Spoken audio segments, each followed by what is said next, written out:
God bless everyone out there in Radio Land. This is Barry and Karen coming to you tonight from Embrace Marriage Ministries. And this is Embrace Marriage with Barry and Karen. Tonight we're doing our marriage podcast. And we thank God for each and every one of you that are here with us tonight. And we thank God for you just joining us once again.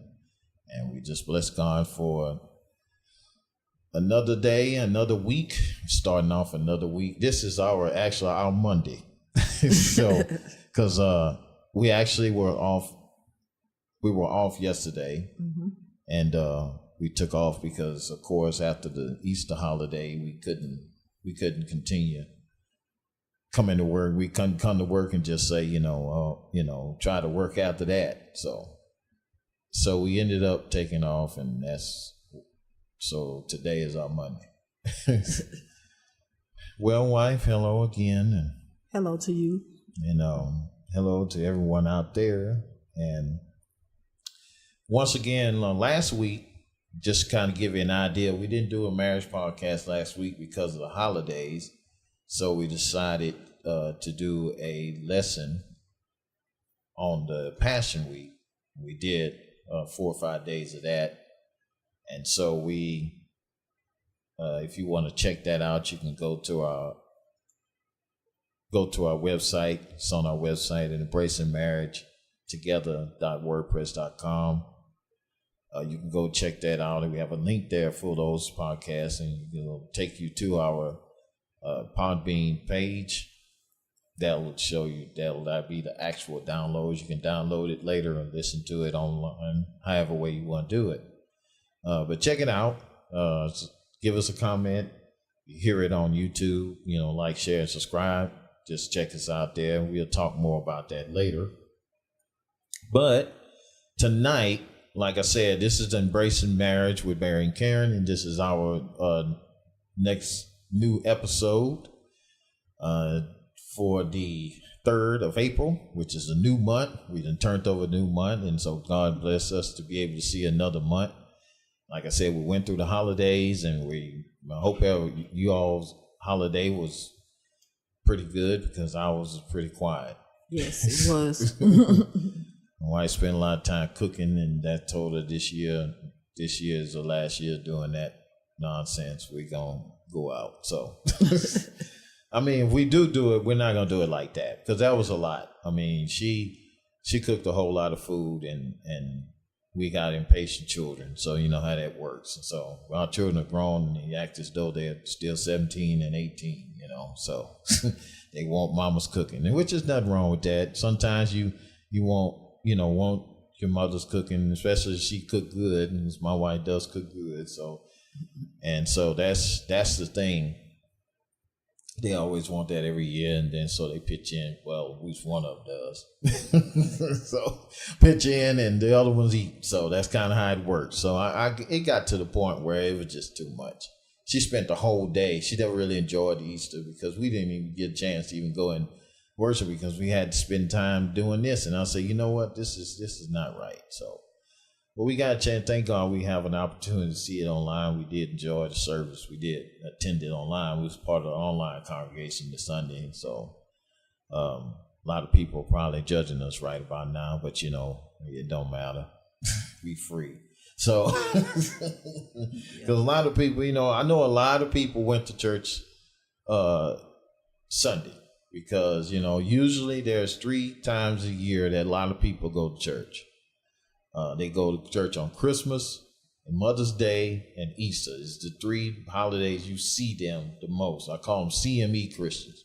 That's the only time they're going to darken the door to church. And so a lot of times, if you get those people in there, that's the best time to minister the word to them and talk to them about Jesus, because all 3 seasons, you can talk to them about Jesus. And Christmas, you definitely talk about how Jesus was born, and how he came into the world to save us from sin, and how that he came to deliver us from all the darkness, and deliver us from the penalty of sin, deliver us from hell, and deliver us from sickness and all this. And Then Mother's Day, you can tell them how much the love of God and how much he loved us. And so how much he loves us as a father and loves us as a parent and loves us enough to not to see us go through what we went through. And then you go into Easter, of course, you talk about his death and resurrection and talk about how that he died for our sins and how that he came back so that we might be justified. And so, you can use those opportunities, preachers, those that are out there. If you're going to get those people into your congregation, the best time to get them is that time. So, because they may not come back another time. So you might have some that might decide, and join on Sunday, because we've seen some people join on Easter and we don't see them anymore.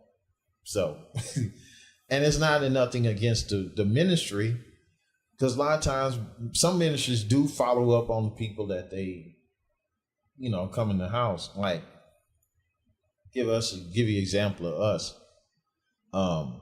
When we actually joined Cathedral, where we at, I think we fell off for a little while. We wasn't like we were like backsliding. No. We just went to, my wife worked every other weekend and I was off every weekend, but the weekends that she worked, I didn't go.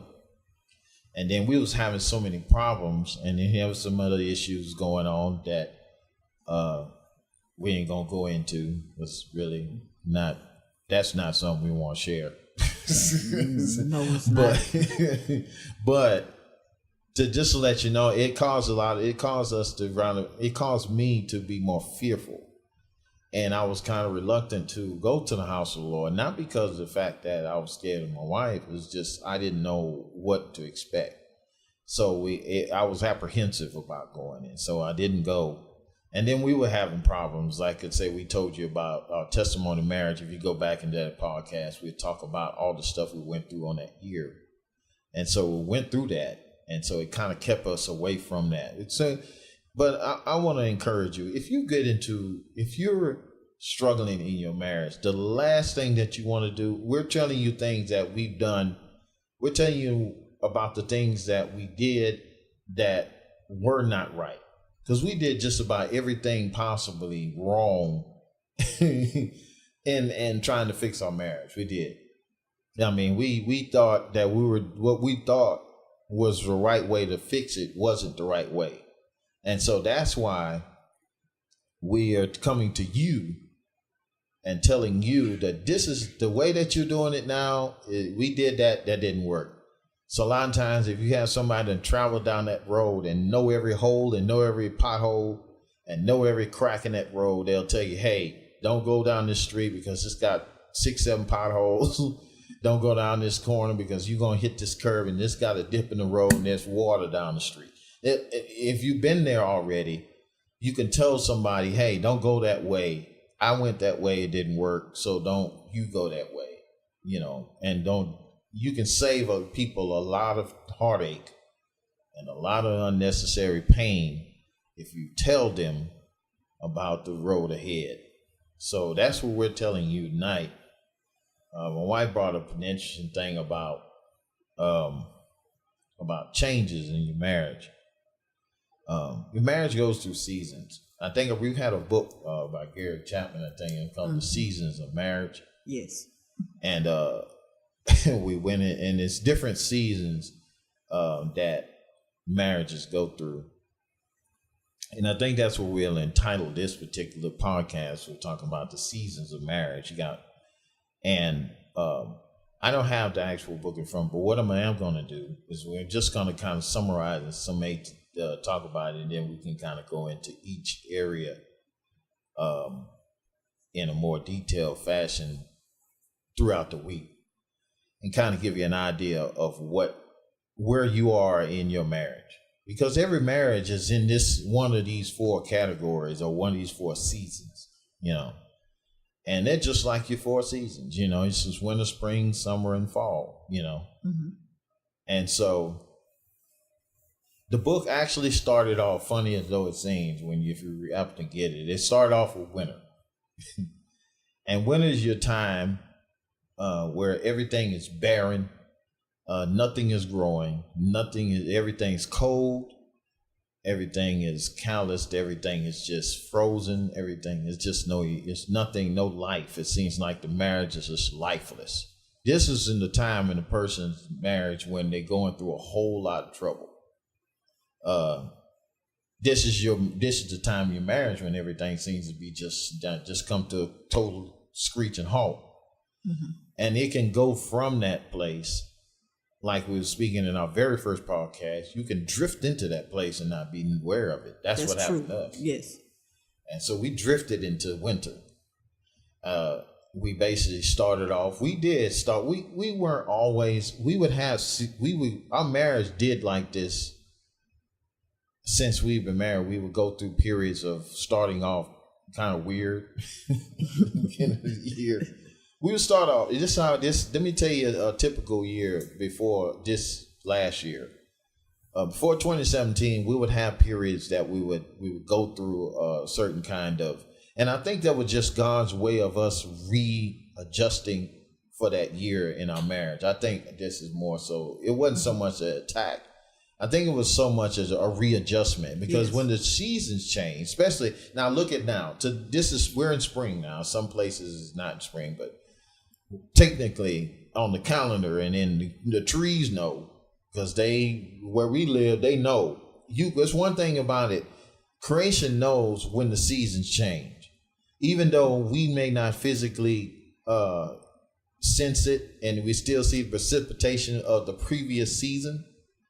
You'll still, the trees and the flowers and everything, they know, because they're on a schedule. God made them that way. So they know that when a certain time comes, they're going to bud, they're going to get pollen, they're going to do this stuff. They're going to do their thing. Yes. They're not going to stop. That's true. And that's what happened to us. We just basically still experiencing some of the seasons, the previous seasons' precipitation. We're getting the snow, even though we were in spring, we're still getting snow. And that's kind of how some marriages are. Mm-hmm.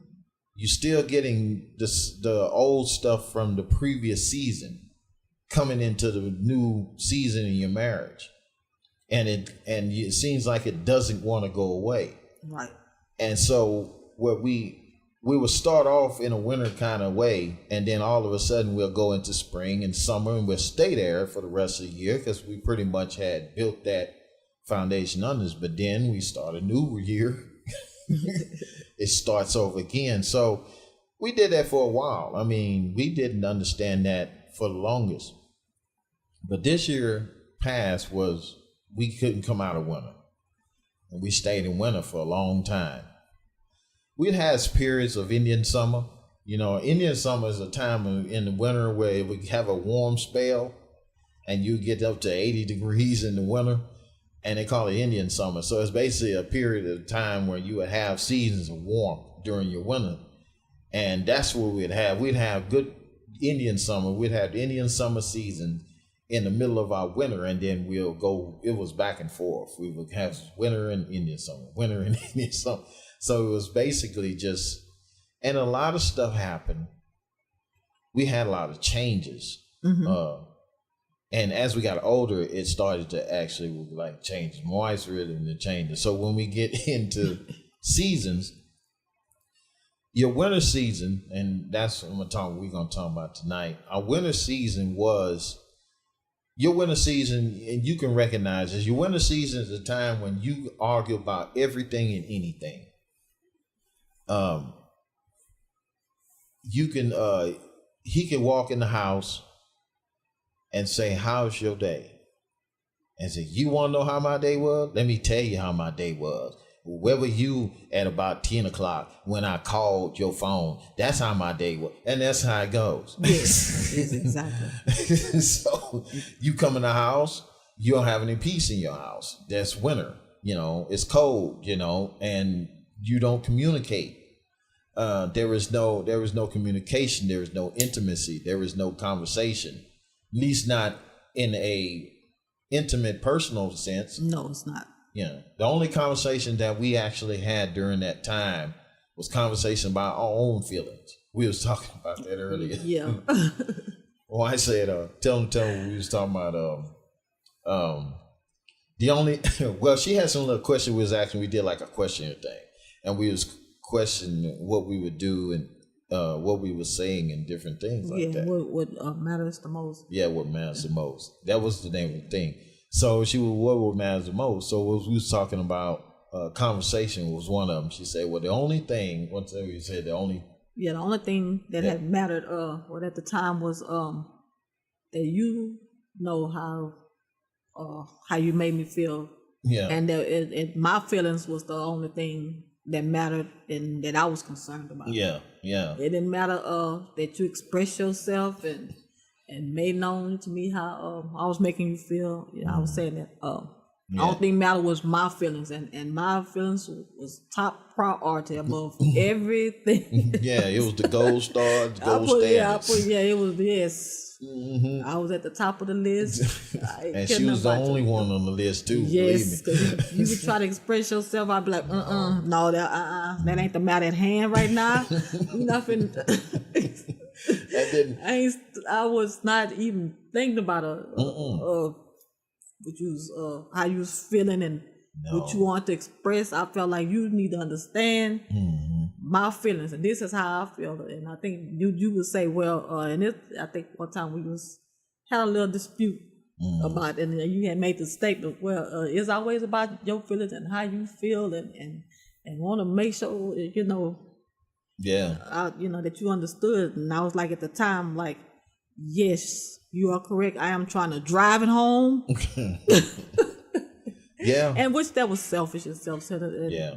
I didn't care. Yeah. I didn't need it, Because see, I think the biggest thing is that she could not express. She wanted to express it, but she couldn't express it in a healthy way. And see, it's a way for you to, and we talked about that one time, how that you can express something to each other, but do it in a healthy way. You don't want to just express something to someone in emotion. Like a lot of times we were getting these discussions, and before we even get emotion, I said, you know what? I said, we're going to stop here.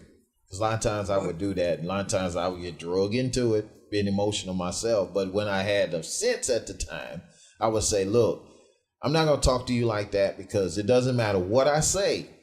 It's going to come, you're not going to hear it, because you're emotional. And a lot of times when we're emotional, we don't hear. No, we don't. No, we don't hear. Everything come across wrong. Yeah. You could, and you could be saying it. I remember lots of times, and we were saying it in a nice, sweet tone of voice. Yeah. But because we were so emotional. Yeah. And I remember a lot of times we would say, well, you ain't have to say it like that. Yeah. And I'm like, well, I'm calm.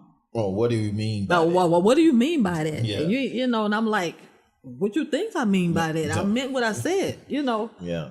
And we'll be like with a tone of voice, so you can get like the enemy get in it and have you so confused and just be throwing you off, and you really would be saying it nice, and you be saying it quiet and calm, but when you just all emotional and you up there and Johnny, you be like, it's not even coming across. Now I said, well, it ain't coming across like that. That was my word to him. Yeah. And we had a lot of those discussions about how it's coming across.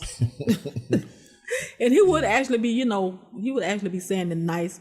Yeah. But at the time I was just so hot-headed and just wanted to get my point across. I'd be like, well, you ain't have to say it like that, just have an attitude. And because a lot of times you'd say that because you don't want to hear what they have to say. No way. Yeah. So, but that was just, your way of could this. Yeah. That was, and since you said it was a scripture does come to mind, as a matter of fact. This is one we had quoted before, and it's Ephesians 4. I'm gonna read it in Amplified. That's Message. Oh, I can probably do Message, but no, I'll read it Amplified. Ephesians 4.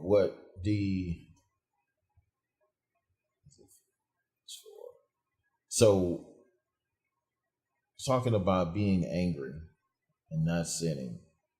And so, let's see, verse 14.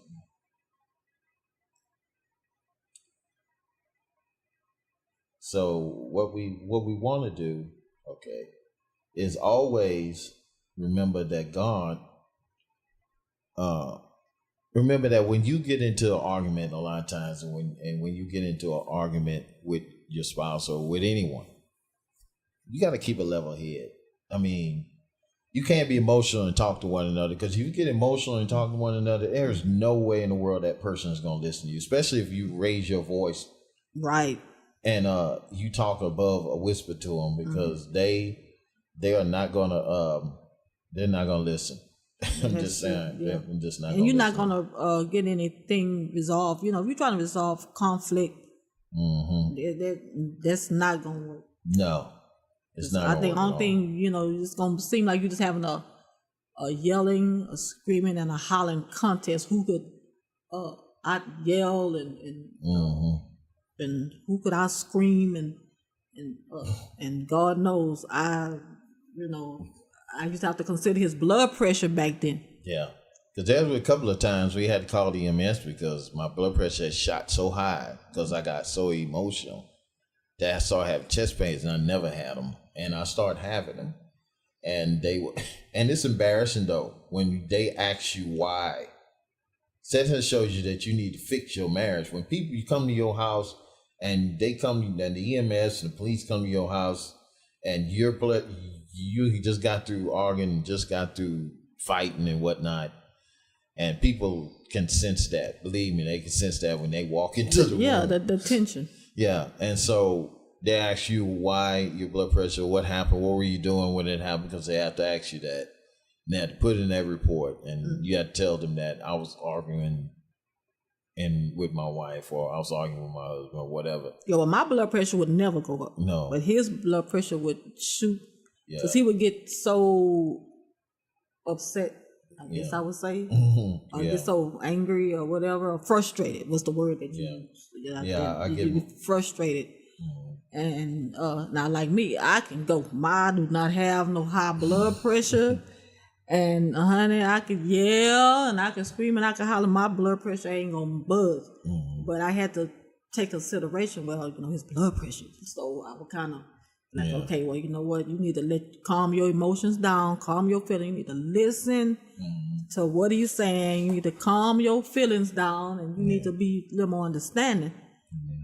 So and that helped out a lot because his blood pressure would shoot to the roof fast, and like I said, mine didn't. So I said, well, I need to take into consideration at least his blood pressure. So it did. Yeah, that was something that I had to consider. That's why. Yeah, not letting himself go there. And I think one time I told you that you had got so upset, and I was trying to calm you down. I say, well, baby, your blood pressure, you just wanted to get your point across. I said, oh my God. Yeah. At that time, I had no regard to my own health. I really was more concerned about telling her how I felt. Yeah, telling me off. Yeah, and but I'm gonna read the scripture right quick, which is I'm gonna read the Message because I just read Salt and Amplify. It's too long, and we ain't got that kind of time. So it says go ahead. So Ephesians 4:26 and 27 I'm reading now. So it's go in the Message. It says, go ahead and be angry. You do well to be angry, but don't use your anger as a fuel for revenge. Oh, you should have read that one. And don't stay angry. Don't go to bed angry. Don't give the devil any kind of foothold in your life. Say, now, that's what we do. We have a tendency to see, so he's saying it's nothing wrong with you being angry. It's what you do with your anger is the problem. That's it. See, God is this anger is not a sin. It's what happens after the anger is the problem. Right. It's the sin. Because you can be angry and not sin. And a lot of people don't realize that. So what they do is they get angry and then they sin. Because then they use their anger as an excuse for their sin. That's it. That's right. Or the reason why I did this because I was angry. Or the reason why, baby, I hit you because you made me so angry. It's your fault. No, it ain't her fault because you can control your emotion. Right. Yes, you can. And so just because you went upside her head and you won't blame her, I don't know where it's coming from, but now that you want to blame her, no, you can't blame her for that. You got to you got to take responsibility for that, because number one, you're the one that is doing the hitting, and you're the one that's doing the damage. That's true. So all kind of stuff happening. So so yeah. So the thing is that what we want to do is we want to get you to understand that yes, it's okay you be angry, but what Amplify was saying is that you can be angry at injustice and morality, at wrong things, but don't let it be a sinful action behind that. So don't go and then go to bed angry, saying don't stay angry, don't go to bed angry.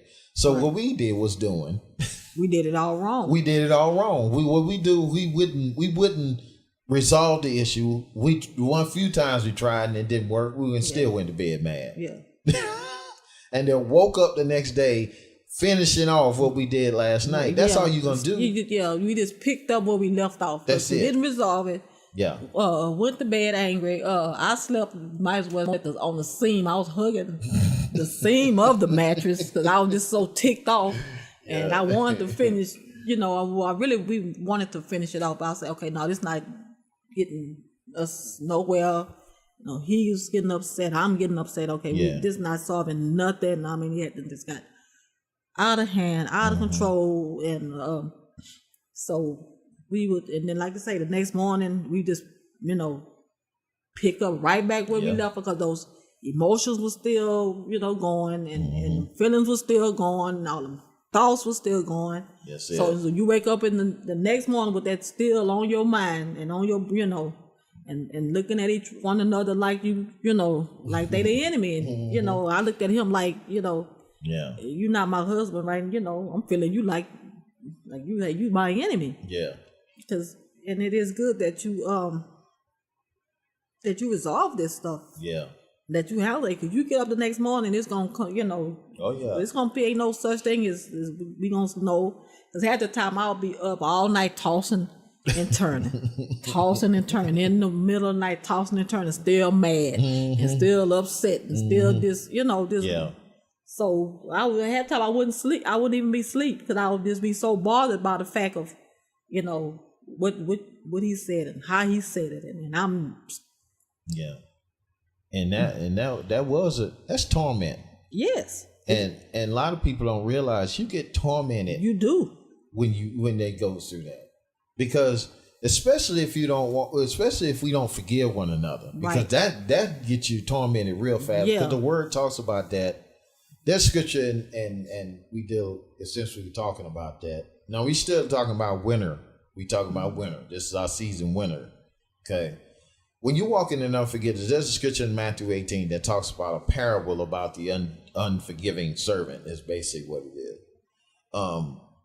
According to the paraphrase that I'm gonna give you, Jesus gave a parable in Matthew 18 concerning the servant, and saying there was a king that had decided to take account of all his debtors. Well, they had one man that came in that owed him 100,000 talents, which is like over millions of dollars in debt. So since he didn't have any way to pay it, he asked that he had commanded his family, and everything he had be sold and the debt be paid. So the man fell before the king, begged his forgiveness, and asked him to have mercy on him. He will pay him every dime of it. So the king had mercy on him and forgave him of the debt. He was cleared, canceled the debt. So he's rejoicing. He goes out after being forgiven of all this debt. Had a guy who owed him $20. He grabs this cat by the throat, saying, "Pay me what you owe me." And the man did the same exact thing that he did to the king, and asked his forgiveness, asked him to have mercy on him, and he'll pay him the debt. But he, in the words, and there's 4 words that was in the next verse, in the beginning of the next verse, and he would not. So he took him and threw him in debtor's prison until he paid the debt. But the servants of the king heard about it and were disturbed and went and told the king. Well, the king called for him. Now imagine this. This man just got forgiven of debt by the king. So that means that he felt that he was in the favor of the king. Right. So you can imagine he was just going, this is the day. He rejoicing because he finna go see the king. I'm gonna go see the king. I'm gonna see the king, and me and the king cool now, and we gonna just chill, and I'm gonna talk to the king, and we gonna, and the king gonna tell me what he gonna tell me, and he comes with expectation of hearing the king tell him some good stuff, and the king looks at him and like, you idiot, right? He heard about what had happened, and then said you didn't, and said. You say, I forgave you of all this debt because you asked me. Yes. Shouldn't you have done the same thing for the man that owed you just like you did, that I did for you? And so the king was angry. That's the next 4 words. And the king was angry. And he threw him in the prison and he delivered him to the tormentors till he should pay the entire debt. She said, The Bible says, so it is with you if you do not from the heart forgive your brother their trespasses. And that is so true. So granted, and let me make this clear because I was the unfaithful spouse. Okay. I was the one that did the offending. And for her to forgive me had to be an act of God because I did some wrong. And a lot of stuff I said and how I hurt her, I said some hurtful stuff. I'm telling you, I said some stuff that cut to the bone. And it took God to really just heal her and continuously healing her. I ain't saying that she's totally healed. She'll tell you she totally. Neither one of us are. But one thing, we're on the road to recovery. And we're working on it daily. And because we're around each other the more we're working on it more together. And that's the big thing. Right. We've gotten around the right type of people. We're getting the right materials in our hands, and we're studying. We're being back students of our marriage. We're getting before God, and we're staying before him and staying faithful to him first so that we may be able to stay faithful to one another. So the thing is, if you do not forgive that person, I don't care what that person, I know he done some stuff, okay? Even if you're no longer together, you still got to forgive them. Not for them, for you. Because you're going to be tormented. Because what you're doing is you basically feeling like, you feel like if you don't forgive them, it's hurting them that you don't forgive them. No, it's hurting you that you don't forgive them. That's true. Because they're living their life, especially if they've left you. They don't care anything about you anymore. They done moved on. Yeah. Truth be told. Especially if they've remarried, you might as well let it go and forgive them. Yeah, because what you holding on to, they done forgot about. That's right. Exactly.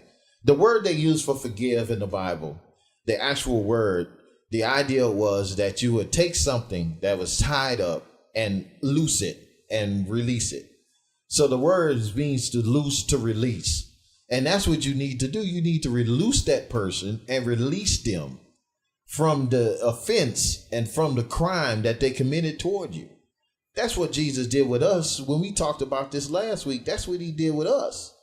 By his death, God released us from the crime and the penalty that we incurred, that we gathered and we gained through Adam, through his sin. And so now we had to pay the cost for it. So he had to give someone else to do it. And Jesus, I preached a message one time, since he forgave me, I can forgive you. He said, Father, forgive them, for they know not what they do. If he can forgive them of all that stuff, surely I can forgive you. Right. And so that's what we have to understand is that, and it was easier for me to forgive because I had to learn that. I learned that lesson early. But her, she didn't have that. She come from a place where you get me, you get God. Yeah, that I would always say, I'm gonna pay you back. Yeah. But I had to realize, being married, that offenses is gonna come. Yeah. You are going to be offended by your spouse. Yeah. I was stressed that your spouse is gonna do and say things to offend you. That's it. And when it was happening, I just did not understand it, and why I would get so offended, and I would hold a grudge, and I want to pay him back. But offenses, they will come, and they are gonna come. Yeah. And you're gonna have to forgive. You're gonna have to love. You are going to have to do the right thing. That's right. Whether you want to or not, your emotions gonna be like, no, because that's how I was. I know, honey, you gonna pay for this because I want him to see how this feel. He need to understand how he made me feel, and I want him to know I was going to show you some kind of way. And I was holding a grudge, and I would not forgive. And he would always say, "Baby, you walking down forget." I'd be like, "No, I'm not." Yeah, she was honestly thought that she was right, and that's what unforgiveness will make you think. When you're in that winter season. Winter, one thing about it's always overcast. So you're always blinded. You're always covered. It's always overcast. It's never good. You never see clearly. Yeah. And so that was the thing that was happening with us. We never saw clearly about what was going on. No. Because we were overcast. We were just clouded. And so that's what happened. That's all I could see was that you offended me. Yeah. And you don't get it. So I had to just keep reminding you because I'm like, well, hey,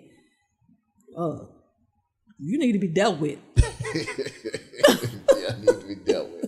But you know what? God did do it though. He dealt with me because he dealt with me to change the way I was doing things. And so that's what ended up making, and we're going to get into that more once we get into the next season, which is spring, because it's winter, spring, summer, fall. And so we're gonna deal with spring tomorrow. Yeah. And but we're gonna bring this to a close. But we want you to know that we're here for you. You can go to our website at embracingmarriagetogether.wordpress.com. It's gonna change next. You're gonna get the new things. Hopefully this week we're gonna change that. It won't be that long. But it's gonna be embracingmarriagetogether.com is what it's gonna end up being. You can go there and check our website. We got links to our podcast. Also, it's got a place where you can be able to give us prayer requests. You can be able to send us some questions, some comments or whatever. There's an email that you can attach to that. We'll get that email. We'll pray for you. If you have any prayer requests, if you have any questions, you can contact us that way. You can hit us on Facebook. We have a Facebook page. You can hit us at it's actually at marriage D2BD, which is Dare to Be Different. And so you can embrace a marriage, dare to be different is what it is. So you can hit us there and check us out also on our Google Plus. You can leave a post there. You can also leave it as anonymous. You don't have to put your name. We don't need to know who you are. We just need to know that we just need to know what you need so that we can pray for you. So we're gonna, like I said, we're gonna bring this to a close. Yes. And like I said, check us out also on Facebook. We're on Google Play, and we're soon going to be on Spotify. We're waiting to hear from that, and we'll tell you about that. So God bless you. Yes. And I want to encourage you to walk in love and to forgive and have a good night. Yes, Lord. And be intentional. God bless you. Amen.